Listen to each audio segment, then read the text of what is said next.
Rupanya pengikutnya Musailamah al-Kadzdzab dengar, lalu dia bilang, mereka pengikutnya bilang, wahai Nabi kami Musailamah, itu Nabi yang di Hijaz, Nabi yang di Madinah itu, dia ludahin sumur asin jadi tawar. Ini ada sumur kami tawar, coba kau ludahin, siapa tahu jadi manis. Maka Musailamah pun menunjukkan kehebatannya, datang ke sumur itu, lalu dia kumat kamit begitu, lalu dia meludah, tiba-tiba sumur itu berubah baunya lebih busuk daripada bau kencing keledai. A'udzu billahi minasy syaithanir rajim.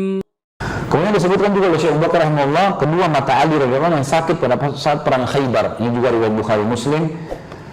Rasulullah SAW sedang mengepung benteng Khaybar ini 43 hari, dan mereka punya lebih dari 10 benteng. Yang benteng pertama aja belum bisa ditembus, 43 hari dikepung. Dan muslimin kewalahan. Kenapa? Karena benteng mereka tinggi dan mereka tidak berani keluar berhadapan. Mereka cuma tahu tiap hari melempar anak panah ke arah pasukan muslimin. Muslimin cuma capek menangkis gitu kan.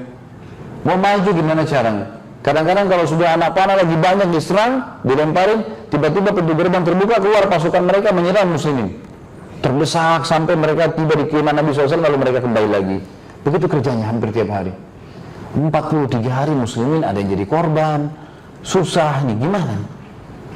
Maka Nabi SAW mengatakan pada malam itu, dalam riwayat Bukhari, saya akan memberikan bendera besok kepada seseorang yang Allah mencintai dan dia pun mencintai Allah. Dia mencintai Allah dan Rasulnya, Allah Rasul mencintainya. Dan Allah akan membuka benteng Khaybar di tangannya. Maka kata Umar bin Khattab, pada malam itu kami semua tidak bisa tidur, berharap kami dan ditunjuk. Karena ini adalah jaminan dia mencintai Allah dan Rasulnya, Allah dan Rasulnya juga mencintainya. Ini sebuah jaminan yang luar biasa gitu. Maka keesokan paginya Nabi SAW bertanya, kata Umar, saya tidak pernah berharap mendapatkan imarah itu kayak kerajaan, menjadi seorang pemimpin, kecuali malam itu, karena ada jaminan tadi itu. Maka keesokan paginya Nabi sholat subuh, kata Nabi SAW, mana Ali bin Abi Thalib? Waktu itu Ali bin Abi Thalib kena penyakit, matanya buram, bengkak. Dalam riwayat dikatakan waktu Ali ditanya, ada apa wahai Ali? Kata Zubair ada di kemahnya ya Rasulullah, matanya jadi sakit. Panggil. Waktu datang kata Nabi SAW, ada apa kau Ali? Dia bilang, ya Rasulullah, saya tidak bisa lihat apapun, tidak putih, tidak hitam, bengkak, tidak kelihatan apa-apa sama sekali. Maka Nabi SAW waktu itu meludahi mata Ali radhiyallahu anhu dan akhirnya sembuh. Waktu sembuh dikasih bendera, dan ini hanya ludahnya Nabi SAW. Jangan lagi bawa-bawa ludah antum. Ini mukjizat, kita sedang bicara mukjizat Nabi SAW. Gitu kan. Salah gunakan ini bisa jadi masalah. Terbukti di zaman Nabi SAW,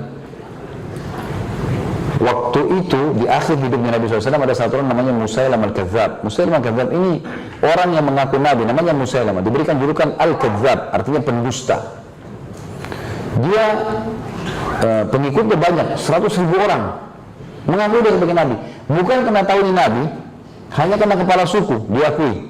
Musailamah sebelumnya pernah bertemu dengan Nabi SAW lalu berkata, hai Muhammad, di belakang ini ada 100.000 orang, banyak orang ini, laki-laki, perempuan, segala macam, banyak jumlahnya suku saya ini.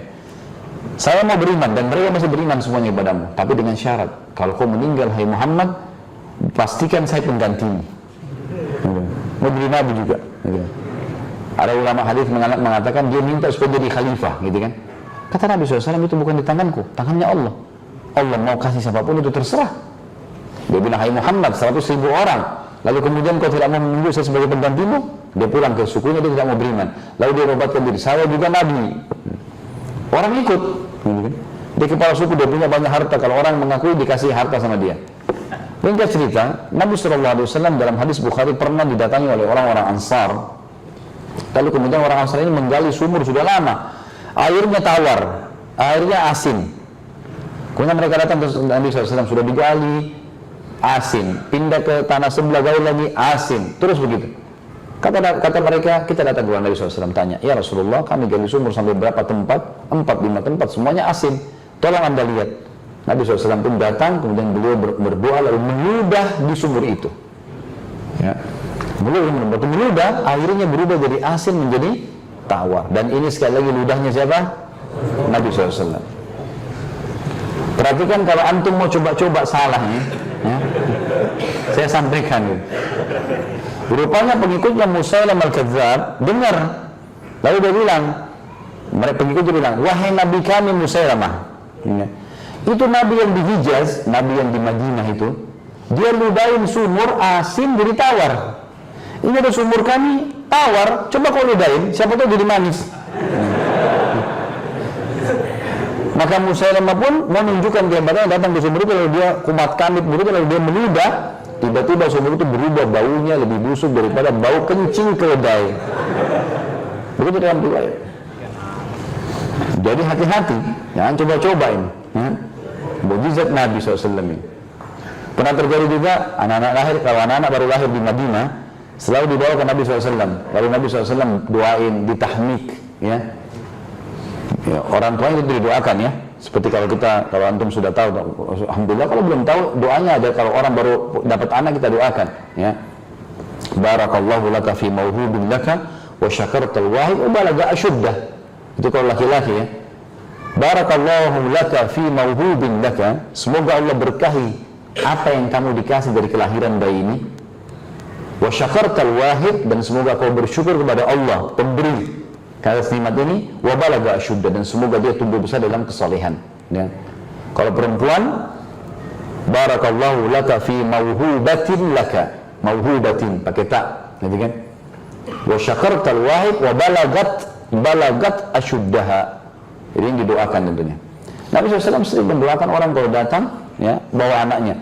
Kemudian Nabi SAW mentahniknya, mengambil kunyahan kurma lalu menyampaikan di langit-langit, gitu kan.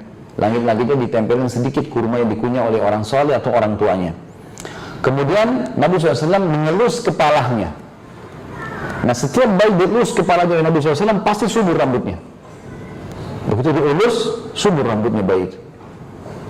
Nah, pada satu waktu ada anak bayi rambutnya tipis. Nabi SAW doakan orang tuanya, ditahnik, dielus, subur rambutnya tiba-tiba. Di saat itu, depan para sahabat dilihat rambutnya jadi tebal anak itu.